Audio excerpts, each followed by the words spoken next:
Hello and welcome to this quick guide on how to use the volume select tool in Crayta. So the volume select tool you can find up here next to the eyedropper, and what you can do with it is essentially click and drag in your game world, and it allows you to drag out a selection area which will allow you to select the voxels. This won't select things like locators or any other kind of entities. It's literally just the voxels.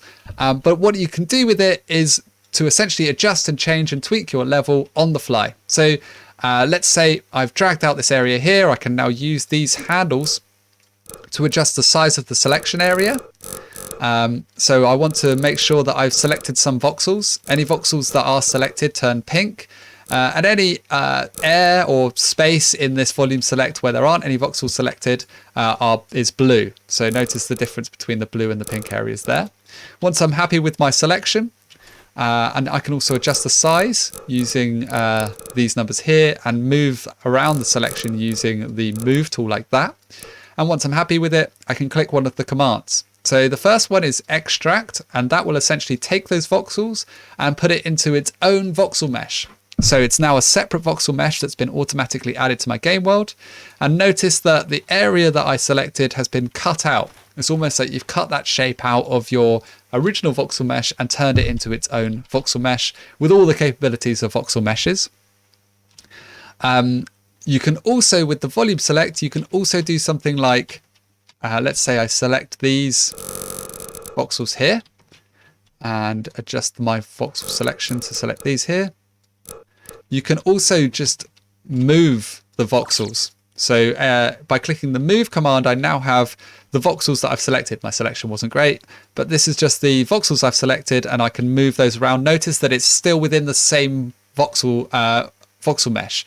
So the move command will take those voxels, allow you to move them around, but within the same voxel mesh.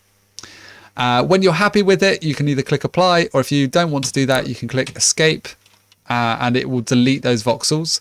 And you can undo at any time by pressing Ctrl-Z. So that's what I've done there, is I've just undone that. The other tools that are on offer in the volume select is the duplicate tool.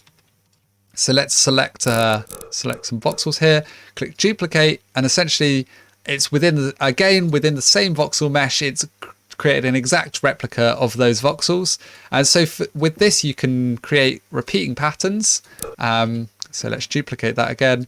And already you can see I'm putting together some pretty interesting shapes and doing some cool stuff with my level. And it saves so much time rather than me having to manually draw each of these out and then possibly get the the shape and size of them slightly wrong. I can just use the volume select to make sure that they're exact duplicates of each other and keep that consistency throughout the level. Finally, if you want to, you can click on the volume select. You can use this clear command, and that essentially will just delete any kind of voxels that you have selected within the volume select. So there are all the different options that are available to you in the volume select tool. I hope this quick guide has been useful, and I look forward to seeing what you do with it in Crayta.